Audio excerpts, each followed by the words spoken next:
Coming up, I'll spell out the dilemma for the Biden White House, which is either admit that Biden's a virtual imbecile who lacks the mental capacity to stand trial and take responsibility for his actions, or insist that Biden is all there, in which case he deserves to be criminally indicted by Biden's own DOJ. I'm also going to reveal the significance of Vladimir Putin's remarks from his Tucker Carlson interview. Hey, if you're watching on Rumble or listening on Apple, Google, or Spotify, please subscribe to my channel. This is the Dinesh D'Souza Show.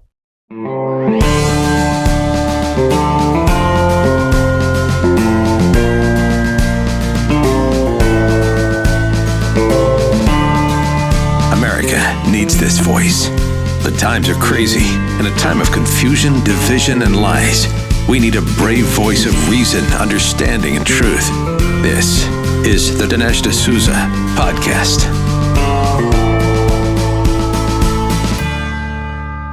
This is the opening line of the novelist Saul Bellow's great work called Herzog. Saul Bellow, of course, the winner of the Nobel Prize. His son, Adam Bellow, good friend of mine, was my editor of a number of the books I've written over the years.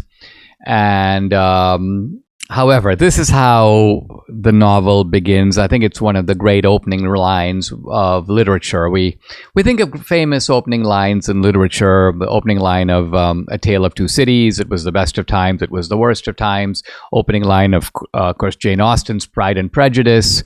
Here's the opening line of Herzog. If I'm out of my mind, it's all right with me, thought Moses Herzog. Now, this line is a witticism. It is funny. Why? Because here's a guy who says, hey, if people think I'm nuts, I'm okay with being nuts. Obviously, no one in reality is okay with being nuts, and Moses Herzog's point is, I'm not really nuts. I'm a real smart guy. It's just that I'm a nonconformist. I don't see the world the way other people do, and so they wrongly consider me to be out of my mind. Imagine if Herzog were to actually say, if I've lost my mind, I'm totally fine with that. I raise all of this because I got thinking about the opening line of Herzog when reading Robert Herr's report on the mental state of Joe Biden. Because Joe Biden's philosophy appears to be, if I'm out of my mind, it's all right with me. And this is also the philosophy of the left, because they sort of know that Biden is out of his mind, and it's all right with them. They're okay having a retard or a mentally incapacitated guy, or let's just call him an old man with a really bad memory who doesn't really know what's going on, doesn't really quite remember. I mean, Herr's details were in the report pretty crushing. It's one thing to say Biden doesn't remember what he did on his 49th birthday. That was not it. Biden didn't remember when he was vice president. Recently, a few years ago. He didn't remember when he stopped being vice president. He couldn't remember even within several years when his own son died. Now, Biden keeps talking about how traumatic that was, and you would think he would have that date riveted in his memory. Even people who are suffering from dementia, people who are losing it, will often forget peripheral details, but remember essential ones, particularly ones that are called to mind frequently. Their neurons are used to spitting out these little pieces of data, these little factoids, if you will. But no, Biden couldn't tell. Not just the day or the month, he couldn't tell within several years. And this is obviously extremely disturbing. I think Herr was kind of shocked by it. Now, people in the White House aren't shocked by it. They know the guy's a vegetable or close to it. And the media isn't shocked. They know also. Everybody seems to know it's a kind of open secret that the country is being run by somebody other than Biden, some kind of unelected junta. And think of how disturbing this is in a constitutional democracy. We're not even able to name the gang that's running the country. It's power without responsibility, and yet there it is. And but for Robert Herr, this was a sort of discovery. Whoa, we have a guy who's so incapacitated that Robert Herr goes, even though even though he willfully held classified documents. So that's against the law. He broke the law. He willfully broke the law. All the elements are there to prosecute him, but we're not going to prosecute him because we don't think that he even has normal adult recall. We don't think he's in a mental condition to stand trial, and the jury would see that. This is Robert Hur's reason for not prosecuting Biden. Now, there are people on the left all over social media, Democrats, that Hur exonerated Biden. No, he didn't. Or Hur didn't say that Biden was willful in retaining documents. Here's this guy, Victor Shi. This guy is just he's a sort of a democratic robot, and he just regurgitates the nonsense that he gets from the DNC and from the left. Hey, meet the press. You should apologize to your viewers for misinforming them. You claim that special counsel's report concluded Joe Biden, quote, willfully retained classified documents. And then he goes on to say when the report said the opposite. So I'm like, what?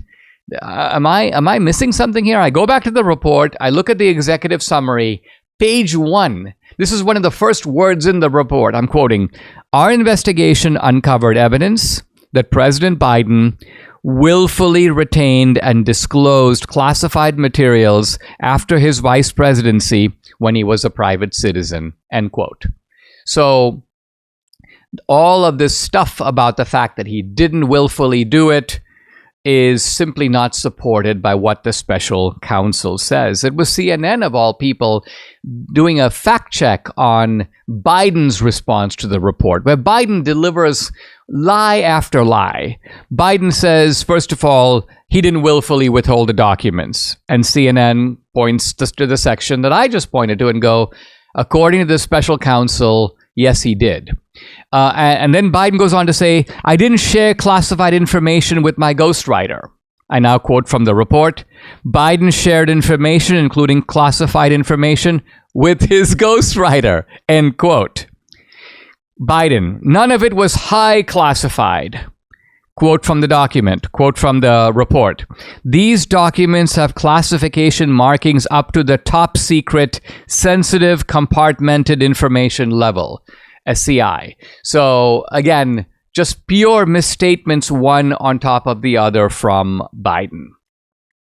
Now, this all puts the left in a little bit of a dilemma because on the one hand, they can say, well, Biden isn't mentally incompetent. And some of them have said this with a straight face. I've even seen people, Representative Goldman, for example, say that Biden is just unbelievably sharp. So not only does he not have dementia, he's just with it. He knows what's going on. He's got incredible perspicuity and recall. I mean, that's just downright laughable. But let's accept it for a moment. Let's accept it for the purposes of argument. If Biden is that way, I think what Robert Hur should say, all right, if I got it wrong, I'm going to go ahead and indict him. Because my only reason for not indicting him was that he supposedly was mentally incapacitated. You're telling me that he's not? You're producing the White House doctor to go, no, he's sharp as ever. All right, he's going to be indicted. Interestingly, no one on the left who defends Biden's mental capacity draws the logical conclusion, all right, guys, let's go ahead and indict him. And by the way, even if Robert Hur doesn't indict him, that's okay. Merrick Garland can overrule her and indict him on behalf of the DOJ. That would be interesting to see if that happens. Of course, the reality is that Biden doesn't have the mental capacity. And you don't need a doctor's diagnosis. We see this all the time. There are innumerable threads of Biden clips, one on top of the other. And anyone who watches this just begins to feel uncomfortable and awkward and in a way a little frightened. Why? Because think about it. This guy has direct control over the nuclear codes. This guy can blow up the world without fully realizing it. And so the point isn't just that he is not all there and that he is in this dangerous position. The point is that we actually know this. And we've known it for most of the past 2 years. And yet there's no serious effort to challenge this, to invoke the 25th Amendment, to remove this guy. You know, interestingly, in the New York Times and other places, there was a lot of discussion in 2016 about whether the 25th Amendment should be invoked against Trump. And now, suddenly with Biden, there are headlines in the New York Times that say to the effect that, neurologists say it's a very complex matter to decide. I'm just going to, here's the headline from the New York Times. Memory loss requires careful diagnosis, scientists say. So when it comes to Biden, suddenly you can't believe your lying eyes. You can't go with recordings. And by the way, where is the recording? Robert Hur says there's a recording of Biden, and the recording shows that this guy doesn't know what's going on. And think of it this way: if this were Trump, and there was a recording, there would be a deafening scream from the media. Produce the recording. We need the recording. Where's the recording?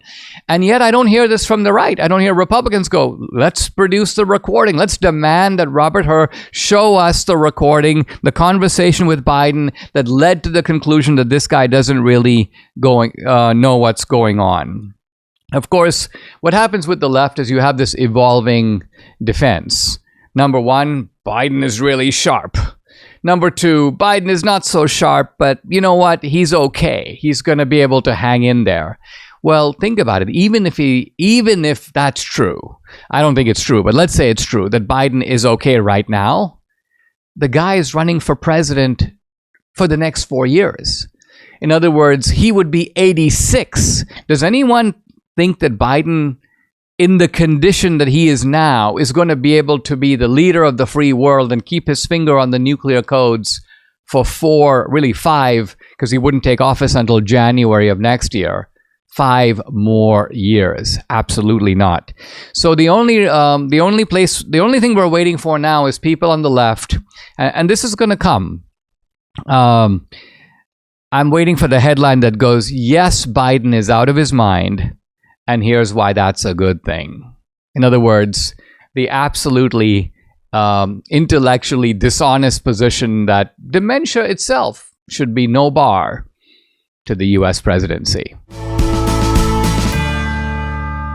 Are you ready to lose weight but not sure where to start? I understand Debbie and I were right where you are a year ago. Let me tell you why we chose PhD Weight Loss and Nutrition and why I recommend their program so highly. First, Dr. Ashley Lucas has her PhD in chronic disease and sports nutrition. Her program is based on years of research and is science-based. Second, the PhD program starts with nutrition, but is so much more. They know that 90% of permanent change comes from the mind, and they work on eliminating the reason you gain the weight in the first place. There are no shortcuts, no pills, no injections, just solid science-based nutrition and behavior change. And finally, probably most important, I lost 27 pounds, Debbie lost 24. We haven't gained the weight back. That's because PhD Weight Loss and Nutrition has a lifelong maintenance program. So if you're ready to lose weight and keep it off, call 864-644-1900 to get started. You can also go online at myphdweightloss.com. Do what I did, what hundreds of my listeners have done. Call today. It's 864-644-1900. Mike Lindell and the employees of MyPillow want to thank my listeners for all your continued support. Thank you. They're having an overstock clearance sale right now for the best prices ever when you use promo code Dinesh and you get free shipping on your entire order. Get 50% off the MyPillow 2.0, that's the pillows. Also on the brand new flannel sheets that just got in, they won't last long. Get 6-pack towel sets for just $29.98 and take advantage of the free shipping on the larger items, mattresses, mattress toppers, 100% made in the USA, on sale for as low as $99.99. Everything's on sale, from the brand new kitchen towels, the bath towels, the robes, the dog beds, the blankets, the couch pillows, and so much more. Check it out. To get the best specials ever, go to mypillow.com, use promo code Dinesh, or you can call 800-876-0227. The number again, 800-876-0227. Get free shipping on your entire order while supplies last. I want to talk about the remarks of Vladimir Putin from the Tucker Carlson interview. Remarks that haven't gotten sufficient analysis and I think careful attention that they deserve. In a sense, all the emphasis has been on the fact that Tucker did the interview, that Tucker went to Moscow and conducted this interview, that the Biden administration wasn't happy about it. Now, Putin hasn't been interviewed in quite a while. I think it's been a couple of years before, and not since the invasion of Ukraine. Other news outlets like CNN claim that we have requested an interview with Putin, but he's always declined. And apparently Putin was very careful in choosing Tucker Carlson. And then, of course, people go, that's because Tucker is a Russian asset. And that's because Tucker is friendly to Putin. He's going to let Putin speak his mind. He's going to allow Putin to do Putin propaganda. And presumably he's going to cover a lot of topics that are part of Tucker's own belief system and get Putin to affirm them. Topics like the moral degeneracy of the West, the craziness of boys who try to become girls, the persecution of Christianity, and the fact that Christians have a better home in Russia now than they are treated in the United States. So anyway, there were all these fears and suspicions and expectations of the Tucker interview. And Tucker's apparently not done, because apparently he also met with Snowden in Russia and with Tara Reade, the woman who accused Biden of sexually assaulting her, in fact, raping her. And presumably there's more Tucker material to come out of Russia. But let's focus here on Putin, because the Putin interview, in my view, did not go the way that anyone expected. And it certainly didn't even go the way Tucker expected. And Putin begins with a quite lengthy historical exegesis. And he is interrupted by Tucker more than once. You can tell Tucker's getting a little impatient, even irritated, and is sort of like, this is not really all that relevant. And at one point, Putin sort of chastises him and stops him and goes, you told me that this was going to be a serious conversation and not just an entertainment. And so bear with me while I make my point. And then Putin picks it right up and continues with the historical, mini lecture.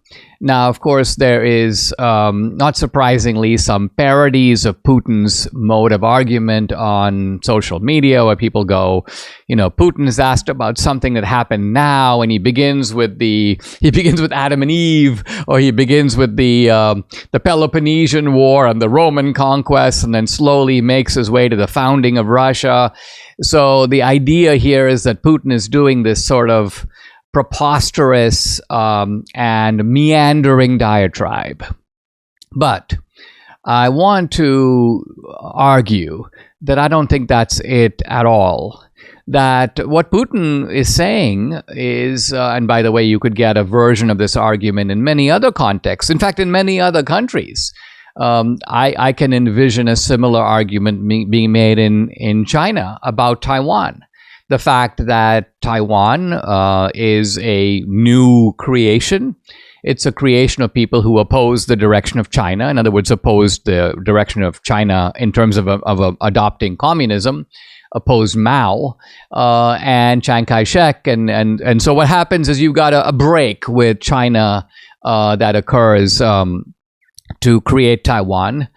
One can see historical arguments that leftist historians might make in America about whose land is it anyway, or even arguments about whether Texas should be part of Mexico that would have pretty deep historical roots. I'm talking in the podcast about the Lincoln-Douglas debates, which will explore some of these exact roots. So the notion that property claims are anchored in history. Look at Israel.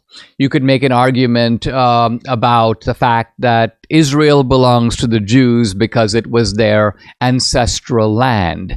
And if you're going to make this argument not in a biblical way, but in a secular way, you'd have to begin by saying, all right, let's go to archaeology. Let's dig up the stones and look and see if the Jews were here in, let's say, 2000 BC. So you'd have an historical argument beginning in 2000 BC, then the Romans burning the temple, then the Jewish diaspora, the Jews going all over the world, world, then the Jews coming back starting in the 19th century, continuing in the 20th century, the 1948 foundation. So what I'm getting at is, if someone were giving you a lecture from Israel and telling you this is the historical case for why Israel is not a settler, it's not a colonial power, it is the land of the Jews, no, it would make no sense to go, this is just boring, this is just irrelevant, stop with this and let's just get to the present, October 7th attacks. So this is the attitude of Putin. It's like, stop, interrupting me. I'm trying to establish a historical case based upon first principles. You can disagree with the first principles, but then you've got to argue on that basis. And that's really what's been a little missing, is the counterclaims anchored in history coming from the other side. Now, there were some topics of obviously contemporary interest that Tucker was able to get to. One of them was who blew up the Nord Stream pipeline. And of course, Putin very succinctly says, you did. Now, Tucker kind of plays dumb and goes, why? I didn't, I didn't do it. And Putin is like, I know you didn't do it, but America did it. The West did it. And again, this is what Putin goes on to say is, he says that there is a massive propaganda operation in the West. He goes, the West has the best propaganda in the world. Something we're not used to hearing. We're used to the word propaganda being associated with totalitarian societies. The Soviets have propaganda. We provide information. No, I think we now realize there's a lot of propaganda coming from our side, a lot of lies. Before the blowing up of the Nord Stream pipeline, lots of people in the West were like, we got to blow up the Nord Stream pipeline. There's a whole sequence of clips on social media. I shared it on my X feed, where we got to blow up the Nord Stream pipeline. That'll really teach Putin a lesson. Let's just cut off his oil. And then the Nord Stream pipeline is blown up. And so you can see who had a motive to do it, the people calling for it. Why would Putin blow up his own pipeline, cutting off his own supply of oil, very lucrative supply of oil to Germany and to Europe? So it was fairly obvious from the beginning, and now there's a lot of other evidence uncovered by Seymour Hersh and many others about how the pipeline was blown up really by a collaboration between the West and Europe and Ukraine. Now, I want to also talk a little bit about what Putin didn't say. He didn't talk about the persecution of Christians.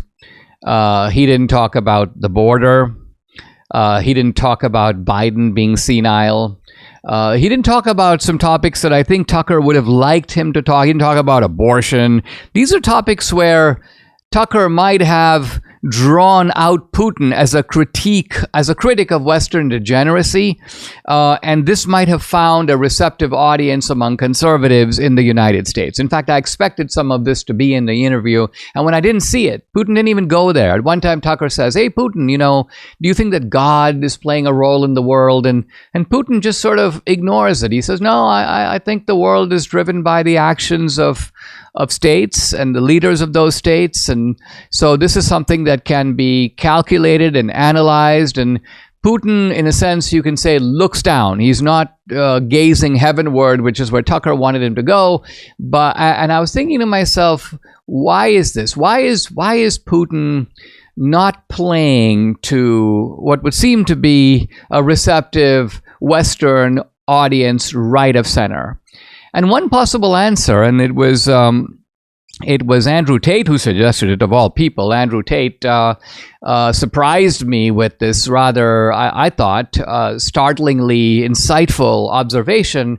And he goes, Putin is simply not interested in catering to the West.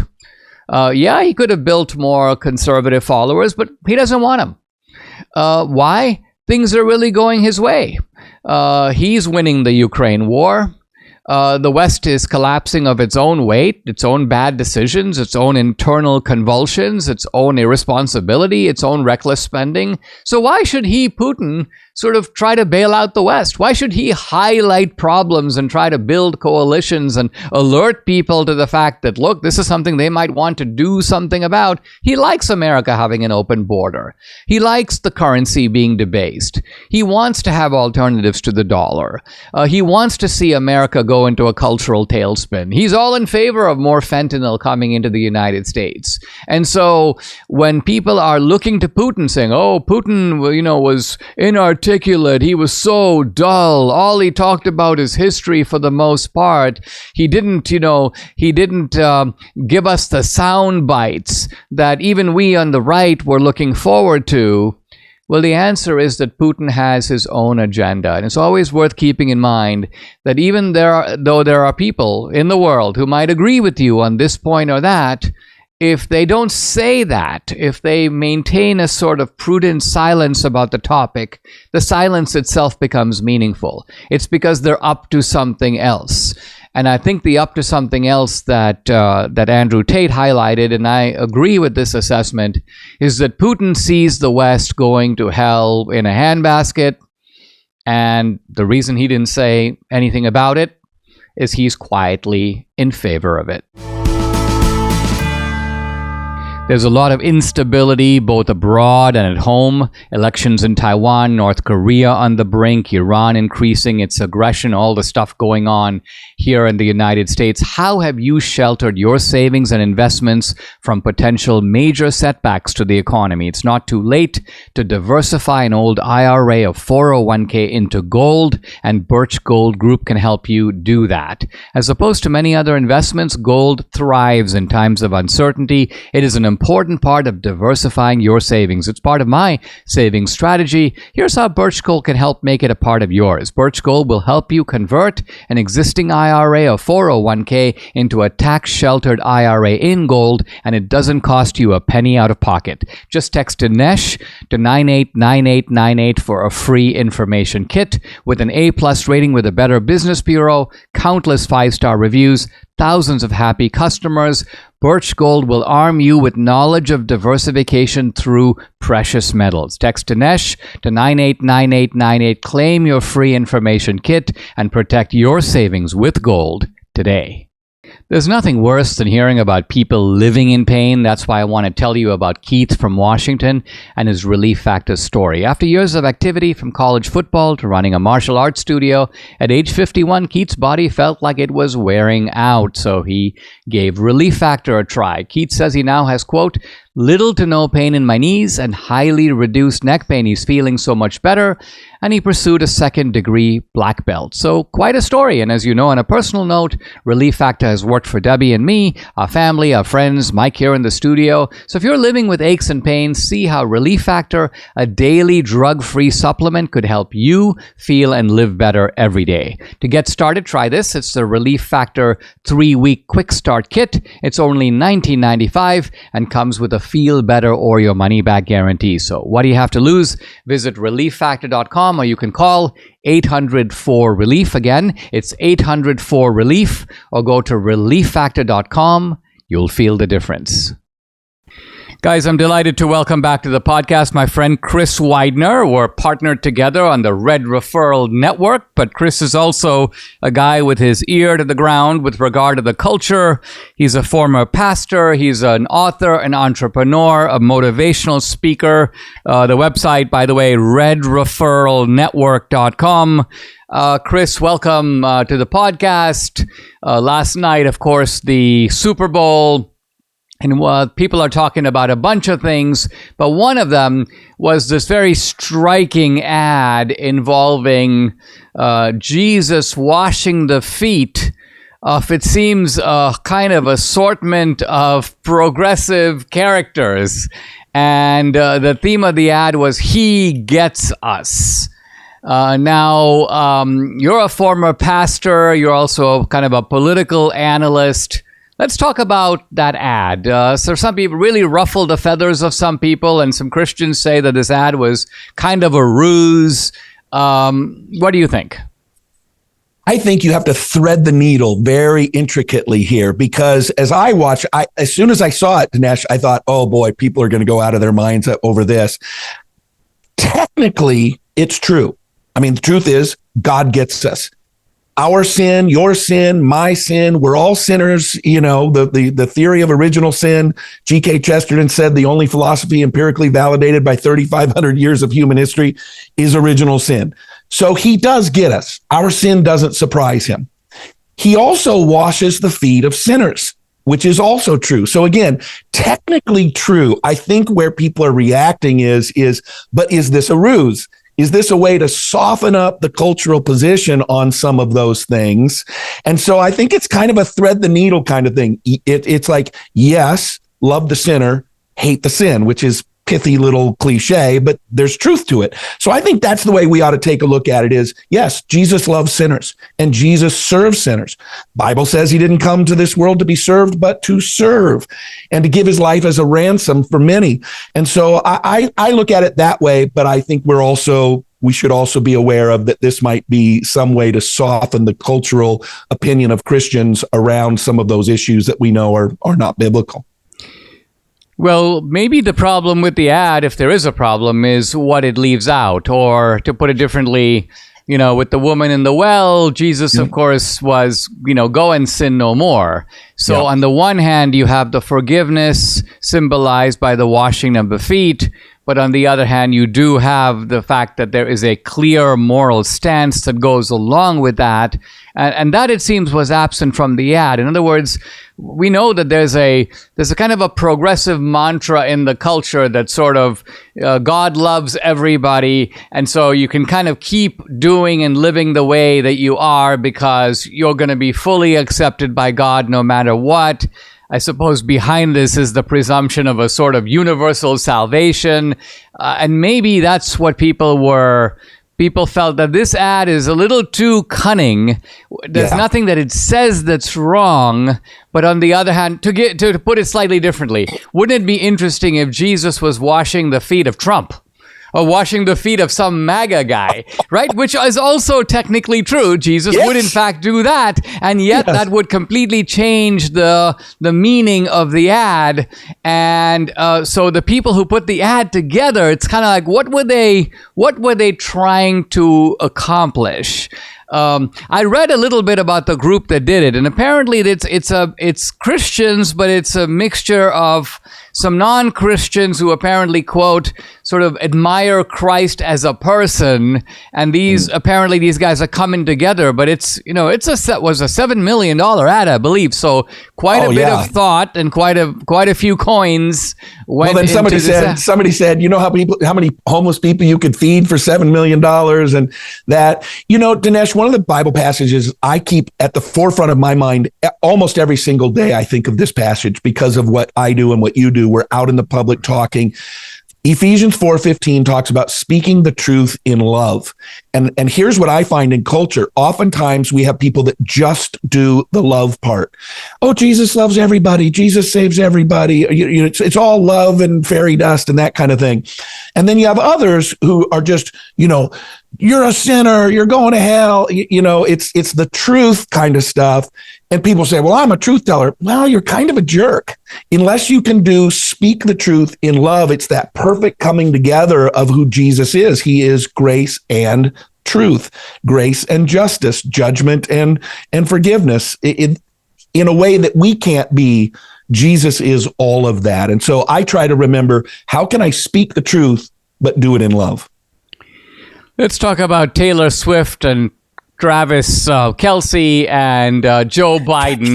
Can we not? I know. It's not that I really want to. And to be honest, I haven't been following these antics all that closely.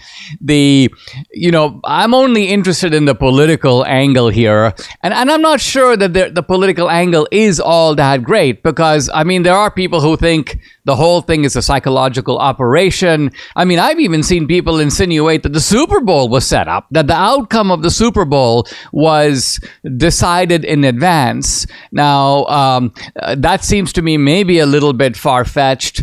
Isn't it the case here that what you have here is you just got Taylor Swift, and she's got this massive following, and she comes across as a country girl, as a nice girl, as sort of someone that people can identify with as a role model. On the other hand, she's also a pretty diehard left-wing activist. Now, it doesn't seem to me that she's always been this way, but she maybe is that way now.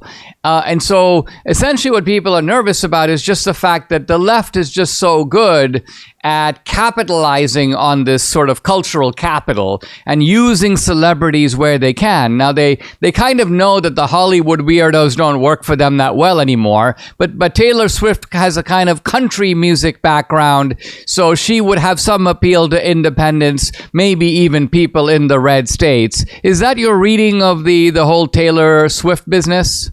Yeah, I mean, have you probably seen the video of her dad confronting her when she was trying to come out? It starts out talking about Trump. She says something about Trump, but the rest of the conversation, most people don't know, is it's really about Marsha Blackburn, our senator here in the state of Tennessee. She came out hardcore against Marsha Blackburn, and she was listing all these things that Senator Blackburn was supposedly against and those kinds of things. So she is definitely a strong liberal.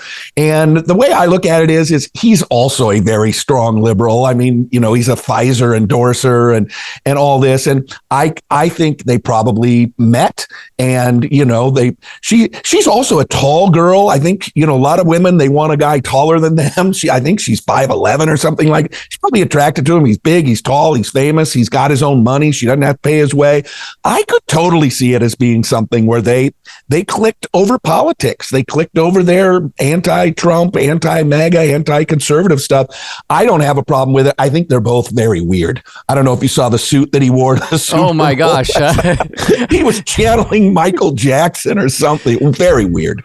Yeah, it was sort of hard to put it into words because I was grappling to describe what he was going for. I mean, it seems like he was going for a combination of white trash and chic. He was trying to invent white trash chic. And some people, of course, were commenting, Taylor Swift put him up to it, she dressed him, and so on. And I don't know if that's even true. Hey, let's update us on the Red Referral Network, because I saw you did a post about the fact that everything is now, the horse is out of the gate. Yep. So people can sign up. So you're not just talking about the Red Referral Network. It's ready to go. Yeah, we launched 20-something cities last week as we got the website up and running, and all people have to do is go to redreferralnetwork.com. They can register. They'll be able to look and find local groups all over. We've got big groups that are growing with a ton of people all around it. The way we've built the technology is when somebody registers, they put in their zip code, and then we show them all the groups around them.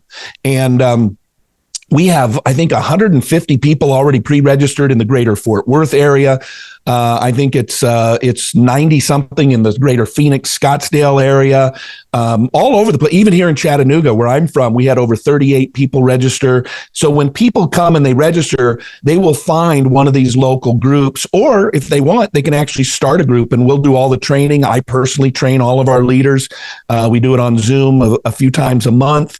And we help people get together in these groups. And what they are, I guess I should probably tell people what they are, is Dinesh and I are putting together these groups all across the country of conservative business people. You don't have to be a business owner. If you're responsible for business development for your company, maybe you're a salesperson in a car dealership or something like that. You don't have to own the car dealership. But if you are an entrepreneur, independent contractor, small business owner, whatever, you can join these groups and do business with one another. The red is for conservative. Referral is, that's how we do business. We refer business to one another so that they can grow their businesses. They also get together every single week and encourage one another, because we're in cancel culture and being told how horrible we are all the time. And then they get great content from you, exclusive content you make just for the groups to discuss. And what I've been telling people is this: if somebody tells you that you are a racist, homophobic, transphobic, sexist insurrectionist, they are entitled to their opinion, but they are no longer entitled to your money. And it's time for us to cut those kinds of folks off. Otherwise, we're just tipping our executioners. Instead, we need to do business with one another. I mean, the Mormons do it, the Hindus do it, the Jews do it. There are so many groups that see the value of not only socializing with one another, but keeping their money inside the group and actually getting business for themselves as a consequence. So check it out, guys. RedReferralNetwork.com. Chris Widener, thank you for joining me. Thanks for having me, Dinesh. Always great to see you. If you'd like to support my work, I'd like to invite you to check out my Locals channel. I post lots of exclusive content there, including content that's censored on other social media platforms. On Locals, you get Dinesh Unchained, Dinesh Uncensored. You can also interact with me directly. I do a live weekly Q&A every Tuesday, so tomorrow. No topic is off limits. I've also uploaded some cool films to Locals, documentaries, feature films, mine, but also films by others. 2000 Mules is up there, and also the new film, Police State. If you're an annual subscriber, you can stream and watch all this content for free. It's included with your subscription. So check out the channel. It's dinesh.locals.com. I'd love to have you along for this great ride. Again, it's dinesh.locals.com. I'm exploring Harry Jaffar's great work called Crisis of the House Divided, which is a study of the Lincoln-Douglas debates. And we are in the section which makes the case for Douglas. And I mentioned last time that the key to Douglas's strategy was to avert civil war, to hold the country together on a principle that he thought could, if not unify the North and the South, be minimally tolerable to both the North and the South. So it would be a policy that was sufficiently pro-freedom that the North would be like, we'll go for that. And yet sufficiently tolerant of slavery that the South would be like, yeah, we can go for that. And in this way, Douglas hoped that he would not only win political support, as the Democratic Party did in the North and the South, but that he would also get these two kind of warring sections or potentially warring sections to keep their hostilities in check, in abeyance, avoid taking it to blows, avoid taking it to war. And this has to be held to be a noble goal, because a statesman that is deliberately propelling the country toward war is acting, you may say, in a presumptively irresponsible manner. Now, there may be overriding reasons why war is inevitable, or the principle at stake is so important that it's worth fighting a war over. And we'll explore these issues when it comes to Lincoln. But Douglas's view is we do not want a war, and he thought that the country would be able to get rid of slavery without a war. Why?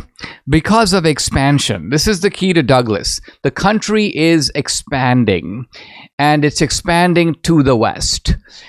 We now take all this for granted. The United States is from sea to shining sea. The United States is from the West Coast and the Pacific Ocean all the way to the Atlantic Ocean, from California to Maine. But that was not the United States at the time of the founding. It was certainly not the United States at the time of Lincoln. The United States really began in a kind of sliver on the East Coast. Massachusetts, New York, Virginia, Maryland, and then it spread out to initially the South and then the Midwest. So in Lincoln's time, the Midwest, places like Indiana were the West. That was the West.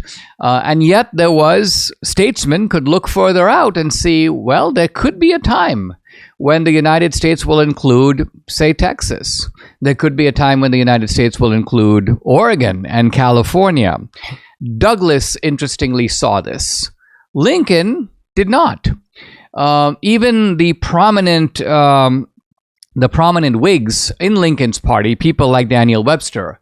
Daniel Webster is celebrated today as a champion of the Union, as a great statesman, as an advocate of intelligent compromise, and also as a far-seeing, wise kind of analyst of world affairs. But at the same time, it was Lincoln's view, and it was also the view of Lincoln's party, that America should be an example to the world. America shouldn't expand itself. In fact, America should stay sort of small. But what America has is a really great recipe called the founding, and other states, other countries should be encouraged to adopt it. So America leads by example. Now, it was the policy of Douglass and the Democratic Party at the time that the way for American freedom to expand is to expand the actual physical boundaries of America. So Douglass was excited that America had taken Florida from the Spanish. He was excited about the idea of Texas joining the Union. So he was a supporter of that. Lincoln had serious reservations about it.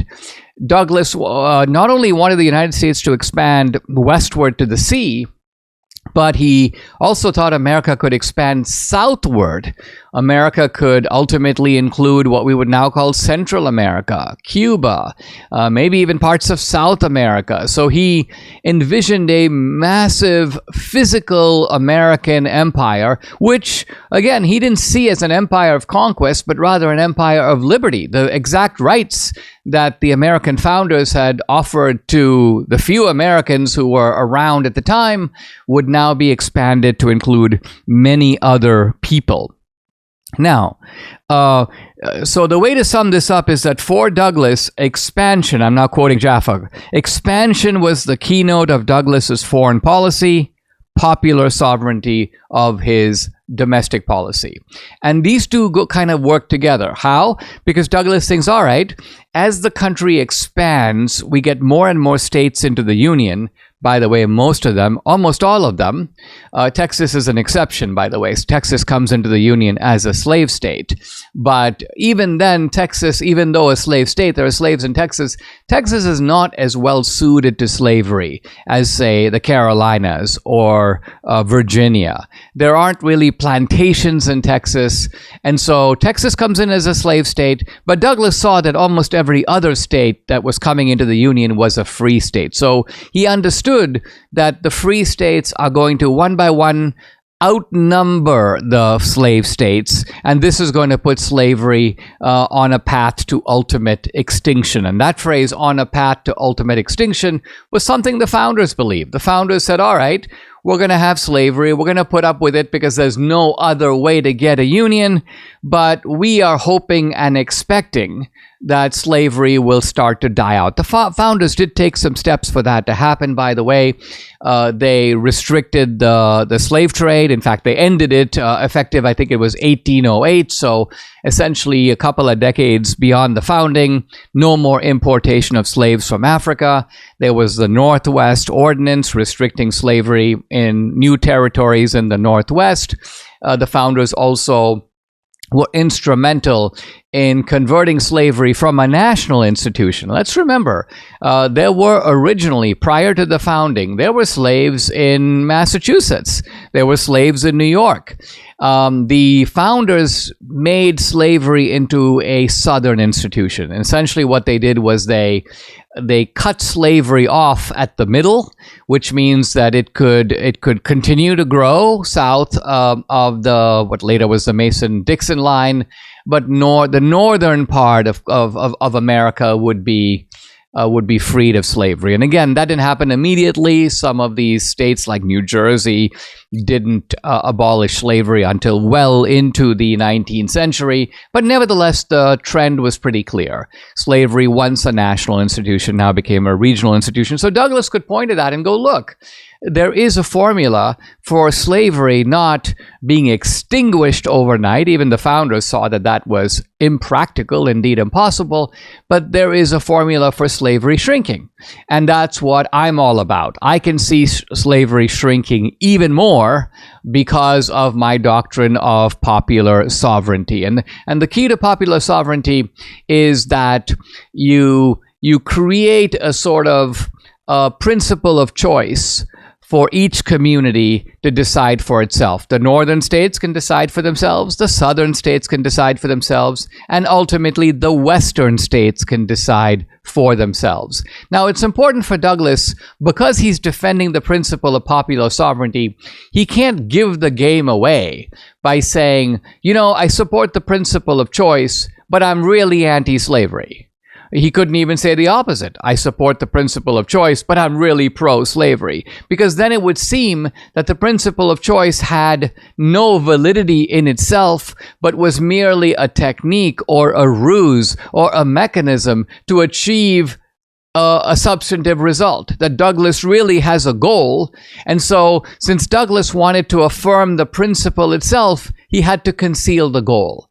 To be a true statesman, he couldn't say, I'm pro-slavery, and he couldn't say, I'm anti-slavery. He had to profess that he was indifferent to slavery as a public matter, that his position on slavery was irrelevant, that what he was defending is the right of states and territories to make these decisions for themselves. So the complexity here is not that Douglas didn't have a view, he did, but that he was forced by the political nature of his enterprise. The political nature of his enterprise, which is not just to, by the way, defend a principle and seem that he's being very consistent about it. That's important. But what's equally important is that behind that is a delicate job of statesmanship. There are vehemently anti-slavery people in the North. In fact, the abolitionists. They have no tolerance for slavery at all. And then in the South, you have people who think that slavery is a good thing, and they have no tolerance for abolitionists. And the difficult task, the balancing job of Douglas is to resist the extremes of the North and the South. And he does this by attacking the abolitionists in the North and attacking the Calhounites, the people who think slavery is a positive good in the South. I'll try to show tomorrow that even though Douglas is accused of being inconsistent, he's accused of having moved from a very anti-slavery position in the early 19th century to a pro-slavery position in the later 19th century, that this is explained not by Douglas changing his mind or even changing his emphasis, but rather by a change in circumstances. In the early part of the 19th century, the pro-slavery side was really strong. And Douglas's view was, let's attack that. I don't want the pro-slavery people to get out of hand and try to demand a union based upon slavery. The North will never go for that. And then in the second half of the 19th century, the North gets strong. New states are coming into the Union. The North is getting very confident, some would say even arrogant. And so Douglas switches to attacking the abolitionists and attacking the Northerners. Why? Because they want a union in which slavery is completely abolished overnight, abolished even if the Constitution has to be abolished along with it. And Douglas's view is no. I'm going to have to slow you guys down. I'm going to have to attack you and blunt the force of what you're trying to do, because I'm trying to keep this delicate ship of state with its mast up and sailing in a sense without tipping to one side or the other. So while Lincoln had an easy task, which is upholding in a way the anti-slavery side of the argument, not that it's in its most extreme form, but nevertheless Lincoln is on one side of the ship. He's throwing his weight to the right. Douglas's job, which is more complex, is when the left is strong, Douglas throws his weight on the right to balance the ship. When the right is strong, the right side of the ship is strong, Douglas throws his weight on the left to balance the ship. So Douglas, in a way, has a more complex, more tricky task than Lincoln, and for this, his statesmanship deserves a certain measure of respect, and I would say even admiration. Subscribe to the Dinesh D'Souza podcast on Apple, Google, and Spotify, or watch on Rumble, YouTube, and SalemNow.com.